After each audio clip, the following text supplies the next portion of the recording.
Alright, so before I start this video, I just want to let you guys know this is pretty much just a repost, because my last video that I did on the Garfield movie, which is pretty much what I'm about to say here, got taken down. But since the movie's coming out in a couple of days, I thought why not talk about it? So let's get into it. Alright, so I just got done watching the Garfield movie, and it's surprisingly better than I thought it was personally going to be. The first thing I liked about this movie was the dynamic between John, Odie, and Garfield. And in fact, Garfield and Odie are the most nice to each other than they've ever been in any other Garfield movie or TV show. But granted, this is still a Garfield and Odie relationship, so they still go at each other at times. And in fact, overall, I really wish we got more of John, Odie, and Garfield together because they were some of the best parts of this movie.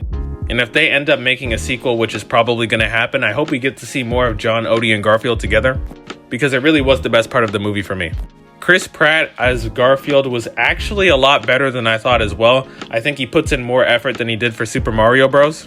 And although I think that you need like a very just naturally grumpy kind of guy to play Garfield, good job. But for me personally, I still think Bill Murray, although the movies were not good, I think Bill Murray was definitely the better Garfield. Next up, I thought Samuel L. Jackson and Chris Pratt actually had really great chemistry. And I never thought I would see them playing like a father-son duo, but I'm glad I got it.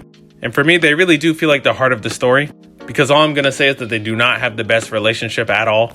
But throughout the movie, it feels like you're slowly earning this relationship that they're eventually building with each other. And you just want to see them succeed.